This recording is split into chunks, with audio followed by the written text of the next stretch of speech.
মসজিদে আমরা অনেক মানুষ একত্রিত হলাম, এখন কি এক একজন এক এক নিয়মে আল্লাহর আইন মানি, না সবাই মিলে এক আল্লাহর আইন মানি? সবাই মিলে এক আল্লাহর আইন মানি, ঠিক না? যখন আপনি আদালতে যাবেন, আপনি সাক্ষী হতে পারেন, আপনি বাদী হতে পারেন, আপনি বিবাদী হতে পারেন, আপনি উকিল হতে পারেন, আপনি বিচারক হতে পারেন, সেখানেও সবাই মিলে এক আল্লাহর আইন মানতে হবে, ঠিক কিনা বলে? এক আল্লাহর আইন মসজিদে চলার কারণে মসজিদে কোনো দাঙ্গা হাঙ্গামা নাই, ঠেলাঠেলি নাই, ঝগড়া বিবাদ নাই, কারো উপর কোনো জুলুম নাই, অত্যাচার নাই। এই কথাটা যদি আমরা বাংলাদেশের প্রত্যেকটা মুসলমানের হৃদয়ের ভিতরে ঢুকে দিতে পারতাম, আল্লাহর আইন দিয়ে মসজিদ চলার কারণে মসজিদের ভিতরে কোনো হানাহানি নাই, কোনো সংঘর্ষ নাই, সংঘাত নাই, এইভাবে যদি আইন আদালতে, সচিবালয়, সংসদে, বঙ্গভবনে, প্রত্যেকটা সেক্টরে আল্লাহর আইন দিয়ে আল্লাহর প্রত্যেকটা খলিফা এই দায়িত্ব পালন করে মসজিদের ভিতরে যেভাবে শান্তি বিরাজ করে, এইভাবে পুরো দেশটাই আল্লাহর শান্তিতে মালামাল হয়ে যেত, ঠিক কিনা বলেন? সূরা বাকারার 30 নম্বর আয়াত আল্লাহ তাআলা বলছেন, ওয়াইদ ক্বালা রাব্বুকা লিল মালাইকাতি ইন্নী জাইলুন ফিল আরদি খলিফা। স্মরণ করুন সে সময়ের কথা যখন আপনার রব ফেরেশতাদেরকে বলেছিল, ইন্নী জাইলুন ফিল আরদি খলিফা, আমি জমিনের মধ্যে আমার প্রতিনিধি আমি প্রেরণ করতে চাই। অথচ এর আগ পর্যন্ত ফেরেশতাদের ভিতরে একটা ধারণা কাজ করছিল, আমরা যেহেতু কোনো পাপের সাথে লিপ্ত নয়, আমরা যেহেতু আল্লাহর হুকুমের কখনো অবাধ্য হই নাই, সামনে কখনো হবও না, তার মানে পৃথিবীর মধ্যে যত মাখলুক আছে, যত সৃষ্টি আছে আল্লাহর, সবচাইতে শ্রেষ্ঠ সৃষ্টি হচ্ছি আমরা ফেরেশতারা। কারণ আমরা কোনো গুনাহ করি না, কোনো ধরনের আল্লাহর অবাধ্য হই না। আল্লাহ সুবহানাহু ওয়া তাআলা তাদের চিন্তাকে ভেঙে দিল আর বলল, ইন্নী জাইলুন ফিল আরদি খলিফা, আমি আমার জমিনের মধ্যে আমার খলিফা প্রেরণ করব। অর্থাৎ আল্লাহর খলিফা হওয়া মানে পৃথিবীর মধ্যে সর্বশ্রেষ্ঠ জাতিতে ভূষিত হয়ে যাওয়া। সুবহানাল্লাহ। প্রধানমন্ত্রীর পিএস, প্রধানমন্ত্রীর ক্ষমতা রাখে কিনা? আচ্ছা, একজন চেয়ারম্যানের পিএস আরেকজন প্রধানমন্ত্রীর পিএস বেশ কম আছে না? ক্ষমতার তারতম্য যেমন আছে, তেমন পোস্টেরও তারতম্য আছে। আমরা অনেক সময় দেখি, আমরা অমুক পীর সাহেবের খলিফা, সে অমুক পীর সাহেবের খলিফা পরিচয় দিয়ে নিজেকে অনেক বেশি গর্বিত মনে করে, কিন্তু তাকে আল্লাহ তাআলা আল্লাহর পক্ষ থেকে আল্লাহর প্রতিনিধি, আল্লাহর খলিফা যে বানিয়ে রাখছেন, তার সৃষ্টির আগে সে এটা ভুলে বসে আছে। এখন আল্লাহর খলিফা হওয়ার মধ্যে মর্যাদা বেশি, না পীর সাহেবের খলিফা হওয়ার মধ্যে মর্যাদা বেশি? নিঃসন্দেহে আল্লাহর খলিফা হওয়ার মধ্যে মর্যাদা বেশি। এখন খলিফা আল্লাহ তাআলা প্রেরণ করতে চায়, কোথায় করবেন? জমিনে।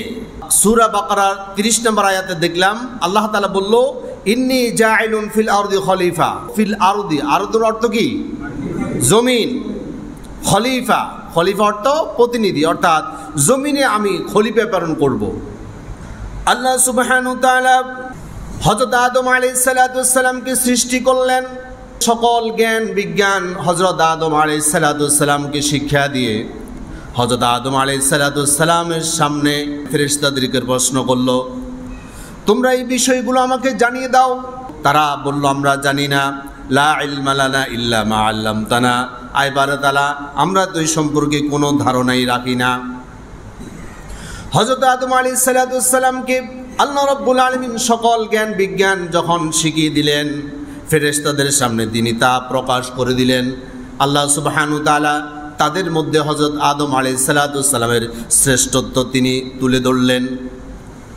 যখন ফেরেশতারা বুঝতে পারল আমাদের চাইতে হযরত আদম আলাইহিস সালাতু ওয়াস সালামের শ্রেষ্ঠত্ব, তার মর্যাদা অনেক বেশি, এটা যখন তারা বুঝতে পারল, আল্লাহ সুবহানাহু ওয়া তাআলা এবার বলল, উসজুদু লিআদম, আদমকে এবার তোমরা সবাই সিজদা করো। আল্লাহ রাব্বুল আলামিন বলছেন, ফাসাজাদাল মালাইকাতু কুল্লুহুম আজমাউন, একজন ফেরেশতাও বাদ যায় নাই, প্রত্যেকেই হযরত আদম আলাইহিস সালাতু ওয়াস সালামকে গোল হয়ে দাঁড়িয়ে প্রত্যেকে সিজদা করে দিল। জিব্রাইল করলো, মিকাইল করলো, মালাকুল মাউত করলো, এ টু জেড যত ফেরেশতা আছে সবাইকে আল্লাহ সুবহানাহু ওয়া তাআলা হুকুম করে দিল আদমকে সিজদা করার জন্য। হযরত আদম আলাইহিস সালামকে সিজদা করলো। সিজদা করার মাধ্যমে আল্লাহ সুবহানাহু ওয়া তাআলা নিষ্পাপ ফেরেশতাদের চাইতে আদম আলাইহিস সালামের মর্যাদা বৃদ্ধি করে দিল। হযরত আদম আলাইহিস সালাম একাই খলিফা নন, একাই তার মর্যাদা বৃদ্ধি হয়েছে এটা নয়। আল্লাহ রাব্বুল আলামিন কি বলছে শুনুন, 17 নম্বর সূরা বনী ইসরাঈলের 70 নম্বর আয়াতে আল্লাহ তাআলা বলছেন, وَلَقَدْ كَرَّمْنَا بَنِي آدَمَ وَحَمَلْنَاهُمْ فِي الْبَرِّ وَالْبَحْرِ وَلَقَدْ كَرَّمْنَا بَنِي آدَمَ। শুধু আদম আলাইহিস সালামকে আল্লাহ তাআলা খিলাফতের দায়িত্ব দিয়েছেন বিষয়টি এমন নয়, শুধু উনাকে মর্যাদার আসনে অধিষ্ঠিত করেছেন এটা নয়। আল্লাহ সুবহানাহু ওয়া তাআলা বলছেন ওয়ালাকাদ কাররামনা, আমি সম্মানিত করেছি, মর্যাদাশীল করেছি, শ্রেষ্ঠত্বের আসনে সমাসীন করেছি বানি আদম আলাইহিস সালামের সন্তানদেরকেও। বলেন সুবহানাল্লাহ। যদি আদম আলাইহিস সালাম যেভাবে খেলাফতের দায়িত্ব পালন করেছেন খলিফা হওয়ার পর, তিনি যেভাবে জমিনের মধ্যে আল্লাহ সুবহানাহু ওয়া তাআলার হুকুম আহকামগুলো নিজে পালন করেছেন, অন্যকে পালন করার জন্য তিনি উদ্বুদ্ধ করেছেন, এই দায়িত্ব যদি তোমরা গ্রহণ করতে পারো আল্লাহ সুবহানাহু ওয়া তাআলা তোমাদেরকেও শ্রেষ্ঠত্বের কাতারে নিয়ে আসবেন। আল্লাহ সুবহানাহু ওয়া তাআলা হযরত আদম আলাইহিস সালামকে এবং তার সন্তানদেরকে খিলাফতের দায়িত্ব দিলেন। আর দেওয়ার পর আল্লাহ সুবহানাহু ওয়া তাআলা ফেরেশতাদেরকে বলল, তোমরা শুধু সেজদার মাধ্যমে তাদেরকে মর্যাদার আসনে অধিষ্ঠিত করেছ, এটাই শুধু নয়, কিয়ামত পর্যন্ত তোমরা তাদের সেবায় নিয়োজিত থাকবে। সুবহানাল্লাহ। আমাদের সেবা করবে কে? ফেরেশতারা। ফেরেশতারা কখনো পাপ করে না, গুনাহ করে না, তারা শুধু আল্লাহর ইবাদতের মধ্যে রয়েছে। নবী করিম সাল্লাল্লাহু আলাইহি সাল্লাম যখন মেরাজের রজনীতে সপ্ত আকাশে গেলেন, সপ্ত আকাশের উপরে একটা মসজিদ আছে, এই মসজিদের নাম হচ্ছে বাইতুল মামুর। নবীজি সাল্লাল্লাহু আলাইহি সাল্লাম দেখতে পেলেন হযরত ইব্রাহিম আলাইহিস সালাম বাইতুল মামুরের সাথে হেলান দিয়ে তিনি বসে আছেন। ওই মসজিদ সম্পর্কে রাসূলুল্লাহ সহিহ বুখারীতে বলেছেন, ওই মসজিদটা হচ্ছে ফেরেশতাদের কাবা। আল্লাহ সুবহানাহু ওয়া তাআলা একটা শিডিউল করে দিয়েছেন। রাসূলুল্লাহ সাল্লাল্লাহু আলাইহি সাল্লাম বলেছেন, ওই মসজিদের মধ্যে প্রতিদিন 70,000 ফেরেশতা এখানে ঢুকে ইবাদত করার জন্য। এই 70,000 ফেরেশতা শুধু একদিন ইবাদত করবে, কিয়ামত পর্যন্ত এখানে দ্বিতীয়বার ইবাদত করার আর কোনো সুযোগ পাবে না।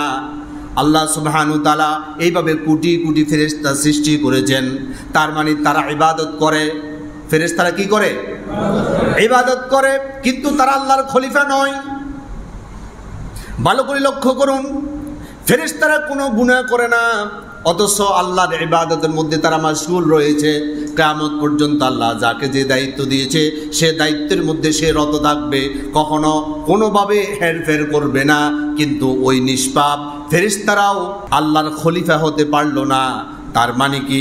তার মানে হচ্ছে আল্লাহ সুবহানাহু ওয়া তাআলা বনি আদমকে বানালেন, মানুষ সৃষ্টি করলেন, মানুষের ভিতরে গুনাহের প্রতি আকর্ষণ তৈরি করে দিয়েছে, এইদিকে আবার শয়তানকে পরিচিত করার জন্য লাগিয়ে দিয়েছে। আবার এমন একটা জমিন আল্লাহ তাআলা সৃষ্টি করে দিয়েছেন যে জমিনের মধ্যে গুনাহের অহরহর পরিবেশ রয়েছে, গুনাহের পরিবেশ আছে, আবার গুনাহের প্রতি তার আকর্ষণ আছে, আবার শয়তান এখান থেকে ডিস্টার্ব শুরু করেছে। এর ভিতরে যদি কোন আল্লাহর বান্দা আল্লাহকে ভয় করে ওই গুনাহ মুক্ত থাকতে পারে, নিষ্পাপ ফেরেশতাদের চাইতে আল্লাহর কাছে তার মর্যাদা বেশি। ফেরেশতারা গুনাহের প্রতি কোনো আকর্ষণ নাই, তারা গুনাহের কোনো পরিবেশের মধ্যে নাই, আবার শয়তান তাদেরকে কোনো ধরনের প্ররোচনা করতে পারে না। একদিকে গুনার প্রতি আকর্ষণ নাই, গুনাহ করার কোনো সুযোগ নাই, এজন্য গুনাহ করে না। আরেকজন গুনাহ করার সব আয়োজন আছে, এরপরেও গুনাহ করে না। কে শ্রেষ্ঠ? যার পরিবেশ আছে, সুযোগ আছে, কিন্তু আল্লাহর ভয়ে সেই গুনাহ করে না। আল্লাহর দৃষ্টিতে ওই নিষ্পাপ ফেরেশতাদের চাইতে তারাই শ্রেষ্ঠ, যারা নাকি আল্লাহর ভয় কাজে লাগিয়ে গুনাহমুক্ত জীবন গঠন করতে পেরেছে। আল্লাহ সুবহানাহু ওয়া তাআলা বলছেন, যদি খেলাফতের দায়িত্ব তোমরা সঠিকভাবে পালন করতে পারো, তোমরা যখন ইলম অর্জন করার জন্য ঘর থেকে বের হবে, ফেরেশতারা তোমাদের পায়ের নিচে নূরের পাখা বিছিয়ে দিবে। রাসূলুল্লাহর হাদিস শুনুন, সুনান ইবনে মাজার হাদিস, হাদিস নাম্বার 223। عن أبي الدرداء رضي الله تعالى عنه قال قال رسول الله صلى الله عليه وسلم إن الملائكة لتضع أجنحتها رضا لطالب العلم। নবী করিম সাল্লাল্লাহু আলাইহি সাল্লাম বলছেন, ইন্নাল মালাইকাতা, নিশ্চয় ফেরেশতারা, লাতাদাউ আজনিহাতিহা রিদান লিতালিবিল ইলমি, কোন তালিবে ইলম, আল্লাহর কোন বান্দা, আল্লাহর কোন খলিফা যখন আল্লাহর কোরআন জানার জন্য, রাসূলের হাদিস জানার জন্য, ইসলাম জানার জন্য ঘর থেকে বের হয়ে যায়, আল্লাহ সুবহানাহু ওয়া তাআলা ওই নূরের ফেরেশতাদেরকে বলে দিল, তোমাদের নূরের ফাঁকা বিছায়া আমার খলিফার পায়ের নিচে তোমার সেবা দান করবে। নূরের ফেরেশতারা, নিষ্পাপ ফেরেশতারা আদম সন্তানের পায়ের নিচে তাদের নূরের পাখা বিছানোর মাধ্যমে প্রমাণ হয় নিষ্পাপ ফেরেশতাদের চাইতে আল্লাহর খলিফার মর্যাদা অনেক বেশি, ঠিক কিনা? শুধু তাই নয়, ফেরেশতারা আল্লাহর খলিফাদেরকে বিভিন্ন সময় বিভিন্নভাবে সালাম দেয়। সালামের বিভিন্ন ক্রাইটেরিয়া আছে। বাবা সন্তানকে সালাম দিবে, এটা জায়েজ আছে। সন্তান বাবাকে সালাম দিবে, শ্বশুর জামাইকে সালাম দিবে, জামাই শ্বশুরকে সালাম দিবে, বড় ছোটদেরকে সালাম দিবে, ছোট বড়দেরকে সালাম দিবে, এটা হচ্ছে জায়েজ। কিন্তু সুন্নাহ হচ্ছে কি? সুন্নাহ হচ্ছে ইউসাল্লিমুস সাগীরি আলাল কাবীরি, ছোটরা বড়দেরকে সালাম দেওয়া, এটা হচ্ছে সুন্নাহ। বড়রাও ছোটদেরকে সালাম দিতে পারে, এটা জায়েজ আছে। তবে সুন্নাহ কোনটা? ছোটরা বড়দেরকে সালাম দিবে। আল্লাহ সুবহানাহু ওয়া তাআলা ফেরেশতাদেরকে বিভিন্নভাবে বনি আদমকে সালাম দেওয়ার জন্য আল্লাহ তাআলা নির্দেশনা দিয়ে দিল। যেমন শবে কদর রাত্রিতে যখন মানুষ আল্লাহর ইবাদতে মশগুল থাকে, তখন ফেরেশতারা দলে দলে এসে তাদেরকে সালাম দিতে থাকে। আল্লাহ সুবহানাহু ওয়া তাআলা বলছেন, তানাজ্জালুল মালাইকাতু ওয়ার রূহু ফিহা বিইذনি রাব্বিহিম মিন কুল্লি আমর সালামুন হিয়া হাত্তা মাতলাইল ফাজর। এই আয়াতে কারিমার তাফসিরে মুফাসসির কেরামগণ বলছেন, যারা নাকি শুয়ে বসে এবং দাঁড়িয়ে আল্লাহর জিকিরের মধ্যে মশগুল থাকে, আল্লাহর ইবাদতে মশগুল থাকে, ওই খলিফাদেরকে সালামুন হিয়া হাত্তা মাতলাইল ফজর, ফজর উদয় হওয়া পর্যন্ত ফেরেশতারা শান্তির বার্তা নিয়ে, সালাম নিয়ে নিয়ে প্রত্যেকের কাছে চলে আসে, আর প্রত্যেকের কাছে এসে সালাম পৌঁছে থাকে। সুবহানাল্লাহ। সালাম এভাবে তারা ফজর পর্যন্ত আল্লাহর বান্দাদের কাছে পৌঁছাতে থাকে। শুধু তাই নয়, যখন আল্লাহর কোনো বান্দা মারা যায়, মালাকুল মাউত যখন তার কাছে চলে আসবে, মালাকুল মাউত আসার পরে তাকে ধরে তার জানটা কবজ করবে, এর পারমিশন নাই। আল্লাহ সুবহানাহু ওয়া তাআলা বলছেন, যদি আমার খেলাফতের দায়িত্ব তোমরা সঠিকভাবে পালন করতে পারো, তোমাদের হায়াত যখন শেষ হয়ে যাবে, যখন তোমাদের মৃত্যুর পরওয়ানা জারি হয়ে যাবে, ফেরেশতা তোমাদের কাছে এসে সর্বপ্রথম তোমাকে সালাম করবে। আল্লাহ তাআলা বলছেন, যারা আল্লাহর খেলাফতের দায়িত্ব সঠিকভাবে পালন করতে পারবে, তাদের জান কবজ করার জন্য যখন ফেরেশতারা আসবে, সর্বপ্রথম এসে তাকে সালাম দিবে। সুবহানাল্লাহ। আল্লাহ তাআলা বলছেন 16 নম্বর সূরা, সূরা নাহলের 32 নম্বর আয়াত, আল্লাহ তাআলা বলছেন, আল্লাযীনা তাতাওয়াফাহুমুল মালাইকাতু طيبين يقولون سلام সালামুন আলাইকুম উদখুলুল জান্নাতা বিমা কুনতুম তা'মালুন। আল্লাহ তাআলা বলছেন, আল্লাযীনা তাতাওয়াফাহুমুল মালাইকাতু, যখন জান কবজ করার জন্য আল্লাহর ফেরেশতারা নির্দেশ পেয়ে যাবে, তয়্যিবিন, যারা পবিত্র অবস্থায় থাকবে, অর্থাৎ কালিমা তয়্যিবা ধারণ করবে, লালন করবে, এই কালিমার উপর ইস্তেকামত থাকবে, আল্লাহ যে খলিফার দায়িত্ব দিয়েছে, এই খেলাফতের দায়িত্ব সে সঠিকভাবে পালন করতে পারবে। আল্লাহ সুবহানাহু ওয়া তাআলা বলছেন, তয়্যিবিনা, ওই পবিত্র আত্মাকে আল্লাহ যখন কবজ করার জন্য মালাকুল মাউতকে অর্ডার করে দিবে, মালাকুল মাউত আসার সাথে সাথে ইয়াকুলুনা, সে বলবে সালামুন, সালাম দিয়ে আল্লাহর বান্দার সাথে পরিচয় হবে। সুবহানাল্লাহ। আলাইকুম উদখুলুল জান্নাতা, আর বলবে তুমি জান্নাতের দিকে আসো, বিমা কুনতুম তা'মালুন, তোমার আমল, তোমার খেলাফতের দায়িত্ব সঠিকভাবে পালন করার কারণে আল্লাহ তাআলা জান্নাত থেকে আমাকে পাঠিয়েছেন। সুবহানাল্লাহ। এবার রাসূল কি বলছেন? মিশকাতুল মাসাবির হাদিস, হাদিস নাম্বার 1630, عن براء بن عازب رضي الله تعالى عنه قال قال رسول الله صلى الله عليه وسلم إن العبد المؤمن إذا كان في انقطاع من الدنيا وإقبال من الآخرة نزل إليه ملائكة بيض الوجوه كأن وجوههم الشمس معهم كفن من أكفان الجنة وحنوط من حنوط الجنة। নবীজি সাল্লাল্লাহু আলাইহি সাল্লাম বলছে, ইন্নাল আবদাল মুমিনা, কোন আল্লাহর বান্দা মুমিন অবস্থায় যখন তার জান কবজ করার জন্য মালাকুল মাউত ফেরেশতার অর্ডার পেয়ে যাবে, ইদা কানা ফি ইনকিতাইন মিনাদ দুনিয়া ওয়া ইকবালুম মিনাল আখিরা, দুনিয়ার স্টেশন সে ত্যাগ করে আখিরাতের স্টেশনের দিকে তাকে ইস্তেকবাল করার জন্য যখন ফেরেশতারা আসবে, নাযালা ইলাইহি মিনাস সামাই মালাইকাতুন, তিনি দেখতে পাবে, নাযালা, আল্লাহ নাজিল করতেছেন, মিনাস সামাই, আকাশ থেকে, মালাইকাতা, হাজার হাজার ফেরেশতা, বিদুল উজুহি কান্না উজুহাহুমুশ শামস, এক একজন ফেরেশতা এত সুন্দর, এত চমৎকার, তাদের এক একজন এমন সুন্দর চেহারার অধিকারী, কান্না উজুহাহুমুশ শামস, সূর্যের মতো এক একজনের চেহারা জলমল করতে থাকবে। সুবহানাল্লাহ। আল্লাহ জানে আমার মুমিন বান্দা এই মৃত্যুকে খুব ভয় পায়, মৃত্যুর কোনো অভিজ্ঞতা নাই। মৃত্যুর কোনো অভিজ্ঞতা আছে নাকি? অভিজ্ঞতা কাকে বলে? যেটা আগে অভ্যাস আছে এটাকে অভিজ্ঞতা বলে, কিন্তু মৃত্যুর ব্যাপারে কারো কোনো অভিজ্ঞতা নাই। আমার বান্দা মালাকুল মাউতকে দেখার সাথে সাথে ভয় পেয়ে যাবে, সে হতাশ হয়ে যেতে পারে, সে পেরেশান হয়ে যেতে পারে।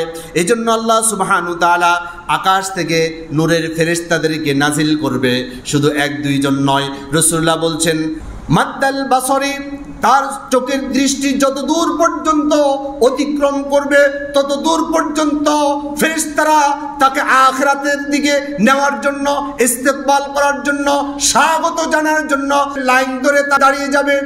শুধু দাঁড়ানো নয়, নবীজি সাল্লাল্লাহু আলাইহি সাল্লাম বলছেন, মাহুম কাফানুন মিন আকফানিল জান্নাহ, তার রূহটা কবজ করার জন্য আল্লাহ সুবহানাহু ওয়া তাআলা জান্নাত থেকে একটা কাপড়ের কাপড়ও পাঠাইয়া দিবে।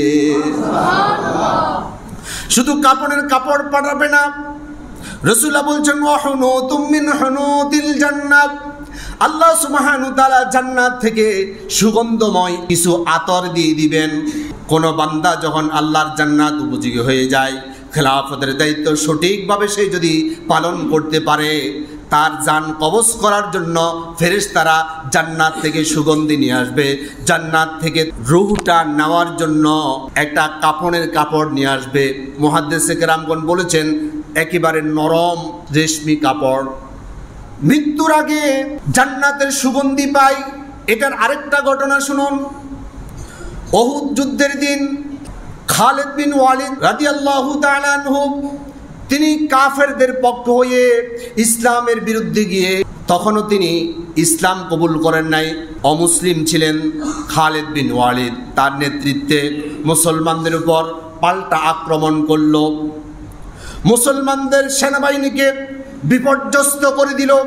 তাদেরকে এমনভাবে আক্রমণ করলো, তারা ছড়িয়ে ছিটিয়ে পড়লো। হযরত তালহা রাদিয়াল্লাহু তাআলা আনহু তিনি দেখতে পেল খালিদ বিন ওয়ালিদ যখন সিংহ শাবকের মতো মুসলমানদের সেনাবাহিনীর উপর আক্রমণ করলো, আক্রমণ করার সাথে সাথে সবাই ছড়িয়ে ছিটিয়ে পড়লো, এদিক সেদিক তারা দৌড়াদৌড়ি করতে লাগলো।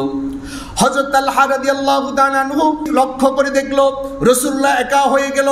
রাসূলুল্লাহর হেলমেট ভেঙে তার মাথার ভিতরে ঢুকে গেল। রাসূলুল্লাহর দান মুবারক শহীদ হয়ে গেল। চতুর্দিক থেকে কাফের বেঈমানরা রাসূলকে লক্ষ্য করে তীরের আঘাত শুরু করলো। হযরত তালহা রাদিয়াল্লাহু তাআলা আনহু দৌড়ায়া রাসূলের সামনে গিয়ে হাজির। ইয়া রাসূলুল্লাহ, আপনি পালানোর দরকার নাই, আপনি কোথাও যাওয়ার দরকার নাই, আমি তালহা আপনার জন্য ডাল হয়ে দাঁড়িয়ে গেলাম। সুবহানাল্লাহ। কাপের কর্তৃক নিক্ষিপ্ত তীরগুলো রাসূলের দিকে আসছে। তালহা রাদিয়াল্লাহু তাআলা আনহু একবার ডান হাত উঁচু করে দেয়, আবার বাম হাত উঁচু করে দেয়। আক্রান্ত হয়ে বাম হাত আর উপর দিকে উঠাতে পারছিল না, ডান হাত উপর দিকে উঠাতে পারছিল না। এবার তার বুকটা সামনে এগিয়ে দিল, বুক জর্জরিত হয়ে পড়ল। এভাবে তীরের আঘাতে আঘাতে তালহা রাদিয়াল্লাহু তাআলা আনহু জর্জরিত হয়ে মাটির মধ্যে লুটে পড়ল। পরবর্তীতে হযরত তালহা রাদিয়াল্লাহু তাআলা আনহুর শরীর থেকে ৮০টা তীর সাহাবায়ে কেরাম বের করেছিল।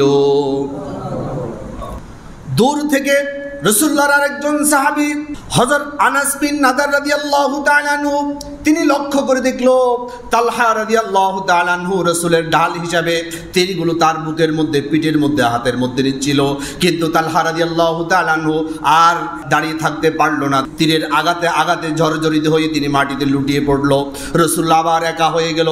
হযরত আনাস বিন নাদার রাদিয়াল্লাহু তাআলা আনহু সাহাবায়ে কেরামকে লক্ষ্য করে তিনি চিৎকার দিয়ে বলল, ইন্নী আজিদু রিহাল জান্নাতি ফিল উহুদ। ও আমার ভাই সাহাবীরা, তোমরা উহুদের ময়দান রেখে কোথায় পালাচ্ছ? আমি তো উহুদের ময়দান থেকে আল্লাহর জান্নাতের সুগন্ধি পাচ্ছি। সুবহানাল্লাহ। আনাস বিন নাদার রাদিয়াল্লাহু তাআলা আনহু এভাবে যখন চিৎকার শুরু করলো, সাহাবায়ে কেরাম আবার থমকে দাঁড়ালো। সবাই দলবদ্ধভাবে আবার প্রতিরোধ গড়ে তুললো। কাফেররা পালাতে বাধ্য হলো। যুদ্ধ যখন শেষ হয়ে গেল, সাহাবায়ে কেরাম লক্ষ্য করে দেখলো হযরত আনাস বিন নাদার রাদিয়াল্লাহু তাআলা আনহুর লাশটা জমিনের মধ্যে পড়ে আছে। সাহাবায়ে কেরাম সেদিন সাক্ষী দিল আনাস বিন নাদার রাদিয়াল্লাহু তাআলা আনহু তিনি মৃত্যুর আগে আল্লাহর জান্নাতের সুঘ্রাণ প্রাপ্ত হয়েছেন। তার মানে কোন বান্দা আল্লাহর খেলাফতের দায়িত্ব সঠিকভাবে পালন করতে পারে, আল্লাহর হুকুম আহকামগুলো আল্লাহ যেভাবে হুকুম করেছে সেভাবে জীবনের মধ্যে ধারণ করতে পারে, তার মৃত্যুর আগে আল্লাহ তাআলা ফেরেশতাদের মাধ্যমে জান্নাতের আতর ছিটাইয়া জান্নাতের সুগন্ধি তার মাঝে হাজির করে দেয়।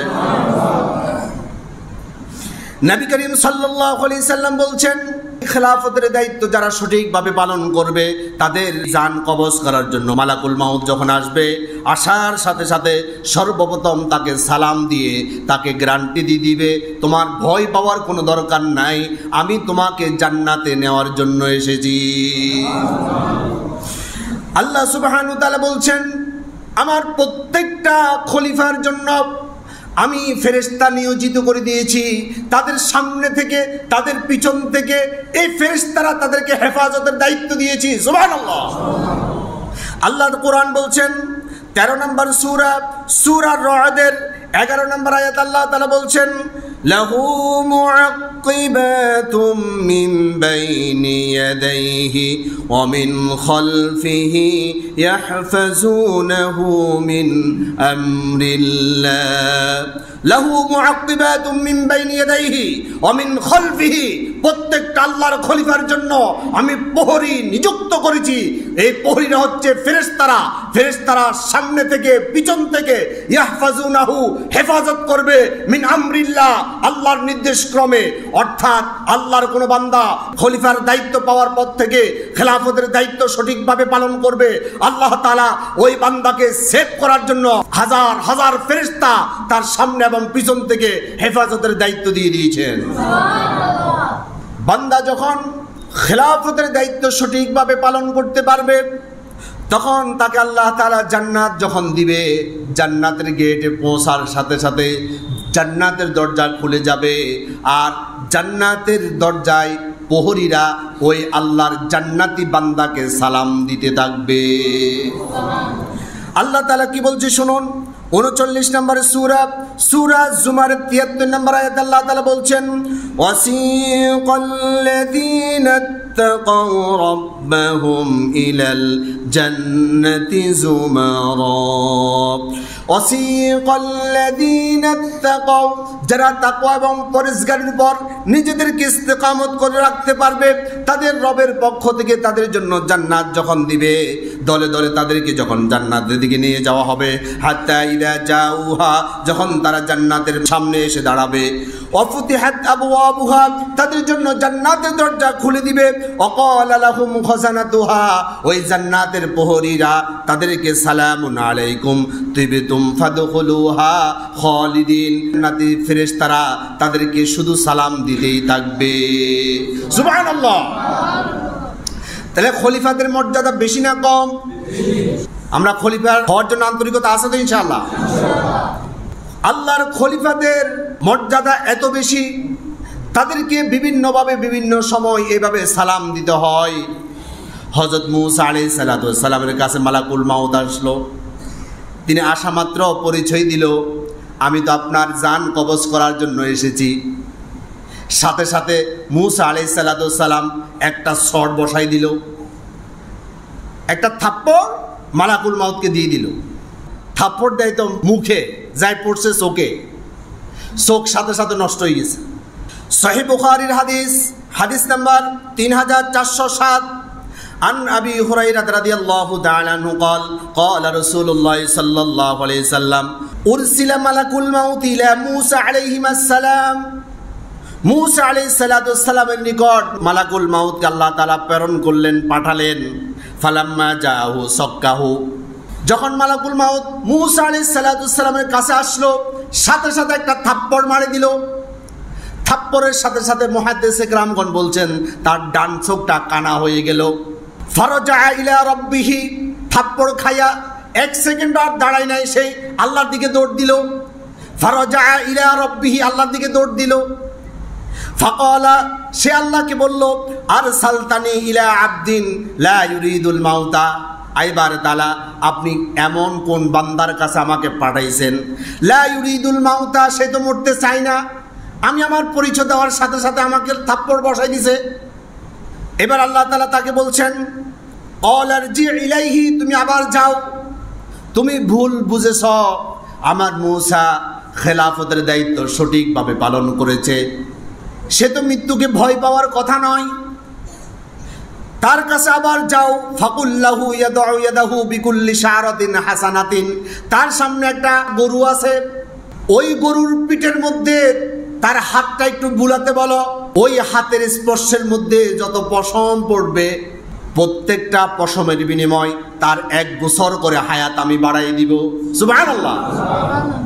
ফেরেশতা মালাকুল মাউত মূসা আলাইহিস সালাতু ওয়াস সালামের কাছে ভয় টয় এক সাইডে রেখে, এখন তো ভয় পাইলেও কিছু করার নাই, আল্লাহর অর্ডার, যাইতে হবে। আসলো, এসে প্রস্তাব দিল, আপনি তো মরতে চান না, আর যদি মরতে চাইতেন আমার উপরে আক্রমণ করতেন না। আপনাকে আল্লাহ তাআলা বলেছে এই গরুটার পিঠের উপর আপনি হাত বুলাই দেন, এই হাতের স্পর্শের মধ্যে যত শারতিন, যত পশম স্পর্শ হবে, সানাতুন, প্রত্যেকটা পশমের বিনিময় আল্লাহ তাআলা 1 বছর করে আপনার হায়াত বাড়াই দিবে। মূসা আলাইহিস সালাতু ওয়াস সালাম বললেন, ক্বালা আইয়ু রাব্বিন, হে আমার রব, সুম্মা মাযা, এরপরে কি হবে? আমি এতগুলো হায়াত আপনার কাছ থেকে নিব, এরপরে কি হবে? আল্লাহ তাআলা ফেরেশতা মালাকুল মাউতের মাধ্যমে আবার জানিয়ে দিলেন, ক্বালা সুম্মাল মাউতু, এরপর তোমার মাউত আবার আসবে। হযরত মূসা আলাইহিস সালাতু ওয়াস সালাম বলল, এত বছর হায়াত পাওয়ার পর তাও মরতে হয়, তাহলে এত বছর থাকি আর লাভ কি? ফাল আনা, আমি এখনই প্রস্তুত আছি। সুবহানাল্লাহ। যদি তিনি প্রস্তুত থাকেন তাহলে বেচারারে মারল কিনলে, মার তো এমন মার দিল চোখটা কানা হয়ে গেছে। পরবর্তীতে আল্লাহ তাআলা চোখ আবার ভালো করে দিয়েছে। হযরত মূসা আলাইহিস সালাম খুব মেজাজি মানুষ ছিল। তাফসীরের মধ্যে এসেছে তার যখন রাগ হতো তখন তার চুলগুলো এমনভাবে দাঁড়িয়ে যেত, একেবারে তার টুপি ভেদ করে চুল উপর দিকে উঠে যেত। হযরত মূসা আলাইহিস সালাম জানতো মালাকুল মাউত কোন আল্লাহর খলিফার জান কবজ করার জন্য যখন আসবে তখন সালাম দিবে। মূসা আলাইহিস সালামকে সালাম দেয় নাই। এজন্য মূসা আলাইহিস সালাম মেজাজি মানুষ ছিল, তিনি ফেরেশতাকেও ছাড় দেয় নাই। আমি তো তোমার কাছ থেকে সবচাইতে মর্যাদার বেশি অধিকারী, তুমি আমাকে সালাম দিবে, এটা তোমার দায়িত্ব, তোমার দায়িত্বের প্রতি তুমি অবহেলা কেন করলে? এই জন্য থাপ্পড় দিয়ে তাকে শুধরাই দিল। সুবহানাল্লাহ। এই থাপ্পড়ে প্রমাণ করে আল্লাহর খলিফাদের মর্যাদা নিষ্পাপ ফেরেশতাদের চাইতে অনেক বেশি। সুবহানাল্লাহ। খলিফা হলে যেমন লাভ আছে, খলিফার দায়িত্ব আবার যদি আপনি পালন না করেন আবার আপনার জন্য ভয়াবহতা অপেক্ষা করছে। যে পুলিশ আপনাকে সেবা দেয় ওই পুলিশ আবার আপনার হাতের মধ্যে হ্যান্ডকাপ লাগাইয়া আবার কিন্তু আপনাকে পিটুনিও দেয়, দেয় কি দেয় না? ফেরেশতারা আপনার জান কবজ করার জন্য আপনাকে জান্নাতের কাফনে কাপড় নিয়ে আসবে, জান্নাতের সুগন্ধি নিয়ে আসবে, আপনাকে সালাম দিয়ে আপনার নিরাপত্তার গ্যারান্টি দিবে যদি আপনি খেলাফতের দায়িত্ব পালন করতে পারেন। কিন্তু আপনি যদি খেলাফতের দায়িত্ব সঠিকভাবে পালন করতে না পারেন ওই ফেরেশতারা আসার সময় জাহান্নামের চাবুক নিয়ে আসবে। জাহান্নামের চাবুক দিয়ে আপনার মুখের উপর আপনার পৃষ্ঠদেশে আঘাত করতে করতে আপনার জান কবজ করবে। বলেন নাউজুবিল্লাহ। আল্লাহর কোরআন থেকে শুনুন 8 নম্বর সূরা আনফালের 50 নম্বর আয়াত আল্লাহ তাআলা বলছেন ওয়ালাউ তারা ইয ইয়াতাওয়াফাল্লাযীনা কাফারুল মালাইকাতু ইয়াদরিবুনা উজুহাহুম ওয়া আদবারহুম। ওয়ালাউ তারা ইয ইয়াতাওয়াফাল্লাযীনা কাফারুল মালাইকাতু, যারা খলিফাকে অস্বীকার করলো, খেলাফতের দায়িত্ব তারা সঠিকভাবে পালন করলো না, তাদের জান যখন কবজ করার জন্য ফেরেশতারা আসবে। ইয়াদরিবুনা, দরাবা ইয়াদরিবু অর্থ কি? পিটানো, মার দেওয়া। ইয়াদরিবুনা, তাদেরকে আঘাত করতে থাকবে, মার দিতে থাকবে। উজুহাহুম, ওয়াজহুন অর্থ মুখমণ্ডল, ওয়াজহুনের বহুবচন উজুহুহুম। ওয়া আদবারহুম, দুবুরুন অর্থ ব্যাক সাইড, পিছনের সাইডকে বলা হয় দুবুর, দুবুরের বহুবচন আদবার। আল্লাহ তাআলা বলছেন ইয়াদরিবুনা উজুহাহুম ওয়া আদবারহুম, তাদের মুখমণ্ডলের উপরে তাদের পৃষ্ঠদেশের উপর ওই জাহান্নামের চাবুক দিয়ে আঘাত করতে থাকবে। আর আঘাত করে করে তাদেরকে বলবে অযুকু আযাবাল হারিক, জ্বলন্ত আগুনের স্বাদ তোমরা আস্বাদন করো। বলেন নাউজুবিল্লাহ। হারিক অর্থ জ্বলন্ত আগুন, জ্বলন্ত আগুনের স্বাদ আস্বাদন করো। এই কথা দ্বারা বুঝে যাচ্ছে যে চাবুক দিয়ে পিটানো হচ্ছে, এই চাবুকটা জ্বলন্ত আগুন দিয়ে তৈরি করা। আল্লাহু আকবার।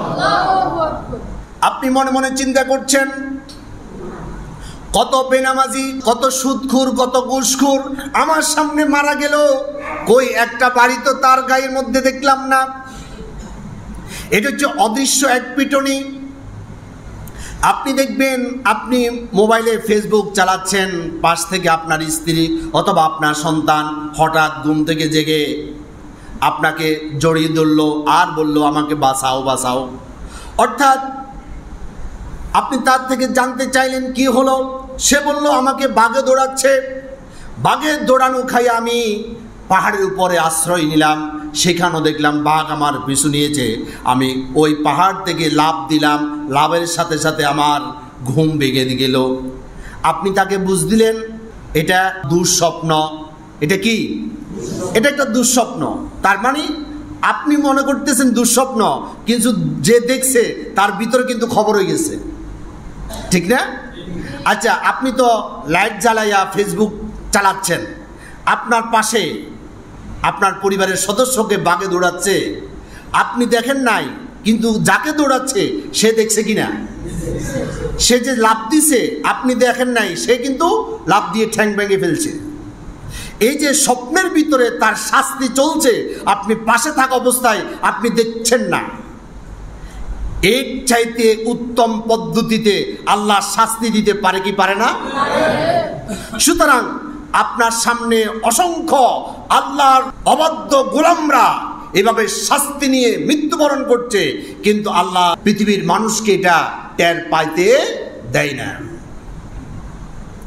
এবার আসুন, আল্লাহ সুবহানাহু ওয়া তাআলা খলিফা নিযুক্ত করেছেন আমাদেরকে জমিনে। কোথায়? ইন্নী জাইলুন ফিল আরদি খলিফা, জমিনের মধ্যে আমি খলিফা প্রেরণ করেছি। 38 নম্বর সূরা সদের 26 নম্বর আয়াত আল্লাহ তাআলা বলছেন, ইয়া দাউদু ইন্না জাআলনাকা খলিফাতান ফিল আরদ। হে দাউদ, ইন্না জাআলনাকা, নিশ্চয় আমি তোমাকে পাঠিয়েছি, আমি তোমাকে বানিয়েছি খলিফাতান ফিল আরদ, জমিনের খলিফা। কোথার খলিফা? জমিনের খলিফা। সমস্ত বনি আদমকে আল্লাহ তাআলা এই দায়িত্ব দিয়েছেন। আল্লাহ তাআলা বলছেন 6 নম্বর সূরা নামের 165 নম্বর আয়াত আল্লাহ তাআলা বলছেন, ওয়া হুয়াল্লাযী জাআলাকুম খলাইফাল আরদ, তিনি সেই মহান সত্তা যিনি তোমাদেরকে জমিনের খলিফা বানিয়েছেন। এখন আমরা কেউ কেউ মসজিদের মধ্যে এসে মসজিদ দখল করলাম, আবার কেউ কেউ মাদ্রাসা দখল করলো, আবার পীর সাহেব বুজুর্গ ব্যক্তিরা তারা একটা খানকা বানাইয়া খানকার ভিতরে ঢুকে পড়লো। আল্লাহ কি বান্দাকে মসজিদের খলিফা বানাইছে না জমিনের খলিফা বানাইছে? আল্লাহ কি মাদ্রাসা খানকার খলিফা বানাইছে নাকি জমিনের খলিফা বানাইছে? ভালো ভালো মানুষগুলো যখন মসজিদ এবং মাদ্রাসা খানকার ভিতরে ঢুকেছে, গোটা জমিনটা শয়তান দখল করে নিয়েছে। আল্লাহ তো আপনাকে আমাকে বানিয়েছেন জমিনের খলিফা। খলিফার দায়িত্ব কি এবার শুনুন। ফেরেশতারা নিষ্পাপ, তারা কোনো পাপ করে না, কিন্তু তারা ইবাদত করে, কিন্তু তারা খলিফা নয়। গাছগাছালি, পাকপাকালি, আকাশের প্রত্যেকটা নক্ষত্র প্রত্যেকে আল্লাহর ইবাদত করে। আমি গত সপ্তাহে রেফারেন্সগুলো আপনাদেরকে শুনিয়েছিলাম। আকাশে যা কিছু আছে, জমিনে যা কিছু আছে, সব কিছু নামাজ পড়ে। কুল্লুন কদ আলিমা সলাতাহু ওয়া তাসবিহাহু, প্রত্যেকটা আল্লাহর সৃষ্টি, তারা নামাজ পড়ে, তারা সালাত আদায় করে, তারা তাসবিহ আদায় করে, কিন্তু তারা একটাও আল্লাহর খলিফা নয়। কারণ কি? তারা নিজেরা আল্লাহর ইবাদত করে, অন্যকে ইবাদত করার জন্য বলে না। আবার অন্যায় দেখলে তারা বাধাও দেয় না। ফেরেশতারা আল্লাহর ইবাদত করে, কিন্তু অন্যকে ইবাদত করার জন্য বলে নাকি? অন্যায় দেখলে ফেরেশতারা কি বাধা দেয় নাকি? এটা হচ্ছে খলিফার দায়িত্ব। খলিফারা নিজেরা আল্লাহর আইন মানবে, অন্যকে মানার জন্য নসিহত করবে এবং ওসিয়ত করবে, পাশাপাশি না মানলে আল্লাহর আইন দিয়ে তাদেরকে শাস্তির আওতায় আনবে। ঠিক কিনা বলে? পৃথিবীর মধ্যে যত আল্লাহর সৃষ্টি আছে, সব সৃষ্টি আল্লাহর ইবাদত করে, অন্যকে ইবাদতের জন্য বলে না। অন্যকে ইবাদতের জন্য বলা এবং অন্যায়ের কাজে বাধা দেওয়া, এটা খলিফাদের দায়িত্ব। বিভিন্ন টিভি চ্যানেলের মধ্যে মাঝে মধ্যে দেখা যায় একটা হরিণকে একটা বাঘ দৌড়াচ্ছে, দূর থেকে আরেকটা বাঘ দেখলো, সেও যে দৌড়াচ্ছে তার সাথে যোগ দিল। এইভাবে যোগ দিতে দিতে 4-5টা একসাথে একটা হরিণের পিছনে দৌড়ায়। একটা হরিণকে মারার জন্য 4-5টা বাঘ লাগে। কারণ কি? তারা তো খলিফা নয়, তারা অন্যায় কাজে বাধা দিবে না। আপনার সামনে কোনো যুবতী সুন্দরী নারীকে কোনো বকাটে ছেলে যদি এভাবে ধাওয়া করে, আপনি কি তাকাই তাকে দেখবেন?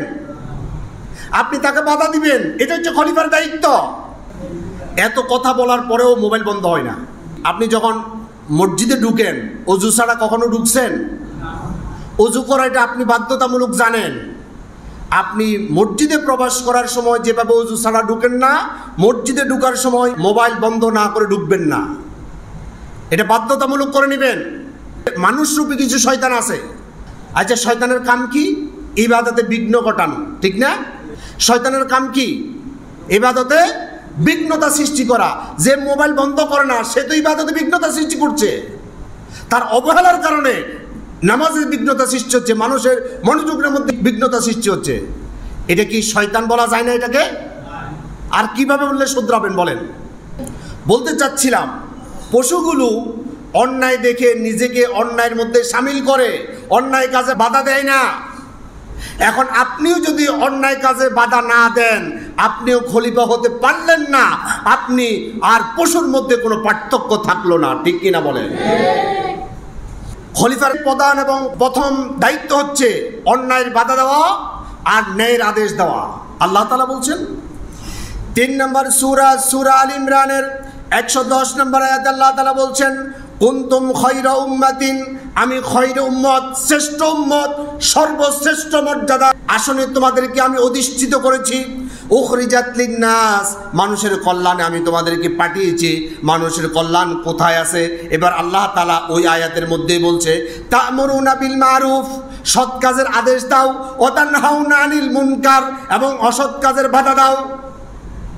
আল্লাহ তাআলা শ্রেষ্ঠ উম্মত করেছেন আমাকে আপনাকে খেলাফতের দায়িত্ব দেওয়ার মাধ্যমে। খেলাফতের দায়িত্বটা কি? খেলাফত অর্থই হচ্ছে প্রতিনিধি, আল্লাহর স্থলাভিষিক্ত। আল্লাহ তাআলা আকাশের মধ্যে ডাইরেক্ট হুকুম দিয়ে ওই আসমান তিনি ডাইরেক্ট চালাচ্ছেন, সেখানে কোনো প্রতিনিধি নাই, কোনো খলিফা নাই। জমিনের মধ্যে বন জঙ্গলে আল্লাহ হুকুম করে দিয়েছেন, আল্লাহ তাআলা ডাইরেক্ট চালাচ্ছেন, এখানে কোনো খলিফা নাই। কিন্তু আল্লাহর জমিনের মধ্যে খলিফা বানাইয়া আল্লাহ তাআলা আপনাদেরকে পাঠালেন, আমাকে পাঠালেন। আল্লাহ তাআলা বলে দিলেন তোমরা সৎ কাজের আদেশ দিবে, অন্যায় কাজের প্রতিরোধ গড়ে তুলবে। এটা হচ্ছে খলিফার দায়িত্ব। এখন আমরা কি করলাম? খেলাফতের দায়িত্বটা মনে করলাম শুধু নামাজ, রোজা, হজ, যাকাত, তাসবিহ, তাহলিলের মধ্যেই আমরা খেলাফতের দায়িত্ব শেষ মনে করেছি। কিন্তু না, হযরত জিবরাইল আলাইহিস সালামকে আল্লাহ সুবহানাহু ওয়া তাআলা বলল, অমুক শহরটা গিয়ে পুরাটাই উল্টায়ে দাও। আসুন রাসূলের হাদিস থেকে শুনি। মিশকাতুল মাসাবির হাদিস নাম্বার 5152। عن جابر رضي الله تعالى عنه قال قال رسول الله صلى الله عليه وسلم أوحى الله عز وجل إلى جبريل عليه السلام, জিবরাইল আলাইহিস সালামের উপর আল্লাহ তাআলা ওহী নাযিল করলো। ইলা জিবরিলের উপর আল্লাহ তাআলা বলল, আনিকলিব মাদিনাতা কাদা ওয়া কাদা বিআহলিহা, অমুক শহরটা তাদের গোটা জনপদ সহ তুমি উল্টায় দাও। হযরত জিবরাইল আলাইহিস সালাম ওই জনপদ উল্টানোর জন্য সেখানে গেল। তিনি দেখতে পেল ওই শহরের মধ্যে একটা মসজিদের ভিতরে একটা বুজুর্গ ব্যক্তি বসে বসে সুবহানাল্লাহ সুবহানাল্লাহ জিকির করে। বুজুর্গ ব্যক্তির দুই কাঁধে দুই ফেরেশতা আছে না নাই? জিবরাইল কি ফেরেশতাদের নেতা না? ফেরেশতাদের সর্দার জিবরাইল যখন ওই দুই কাঁধের ফেরেশতাকে অর্ডার করলো, তোমরা তার আমলনামাটা একটু বের করো, তার ফাইলটা একটু আমাকে দেখাও। ওমা বুজুর্গর ফাইল দেখে আশ্চর্য হয়ে আল্লাহকে ডাক দিল, ইয়া রব্বি বলে। আল্লাহু আকবার।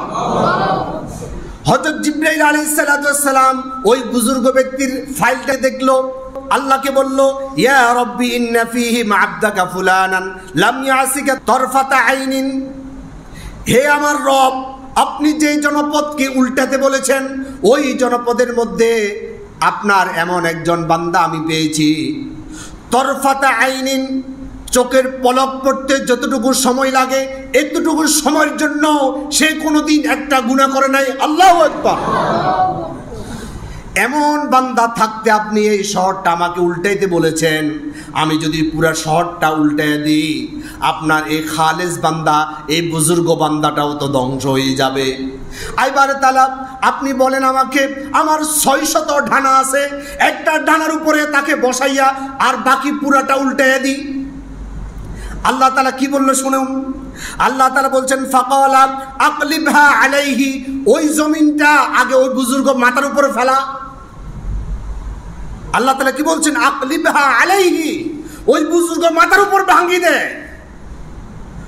ওয়া আলাইহিম, এরপর পুরো জনপদকে উল্টায় দাও। কেন? রাসূলুল্লাহ বলছেন, ফাইন্না ওয়াজহু লাম ইয়াতামাআর ফি সাআতিন কত্তুন, আমি কি তাকে মসজিদের খলিফা বানাইছি নাকি? আমি তো তাকে জমিনের খলিফা বানাইছি। তুমি মসজিদের ভিতরে ঢুকি ঢুকি সুবহানাল্লাহ সুবহানাল্লাহ জিকির করো।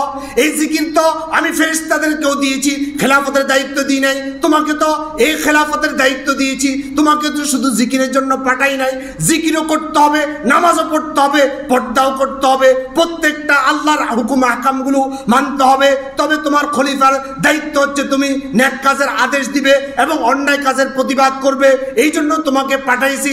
বাইরে যত শয়তানি করে তুমি একটাও বাধা দাও না। তুমি সুবহানাল্লাহ জিকির করে আমার জান্নাতে যাওয়ার জন্য তুমি চেষ্টা চালাচ্ছ, এটা আমার কাছে পছন্দ না। আমি তোমাকে খেলাফতের দায়িত্ব দিয়েছি, অন্যায় কাজে বাধাও তোমাকে দিতে হবে। সুবহানাল্লাহ। এখন আমরা এটা খুব সহজভাবে আমরা বুঝেছি। মসজিদে যদি আল্লাহর আইনের কথা বলি কেউ মাইন্ড করবে না, কিন্তু জমিনের মধ্যে যদি আমরা আল্লাহর আইন প্রতিষ্ঠা করতে চাই তাহলে পাশের কাষ্ট ঝুলা লাগতে পারে, ঠিক কিনা বলেন? সুবিধাবাদ জিন্দাবাদ। আমরা খানকার মধ্যে নিজেদেরকে আবদ্ধ করে রেখেছি, কারণ খানকার মধ্যে আল্লাহর আইনের কথা বললে কেউ মাইন্ড করবে না। জমিনের মধ্যে আল্লাহর দ্বীন প্রতিষ্ঠার জন্য কথা বললে গুম হওয়া লাগতে পারে। মাদ্রাসার ভিতরে আল্লাহর আইনের কথা বললে কেউ ডিস্টার্ব করবে না, কিন্তু আল্লাহর জমিনে আল্লাহর আইন দিয়ে আইন আদালত পরিচালিত হোক, এই কথা যখন আপনি বলতে যাবেন আপনাকে শাস্তির আওতায় আনা হবে।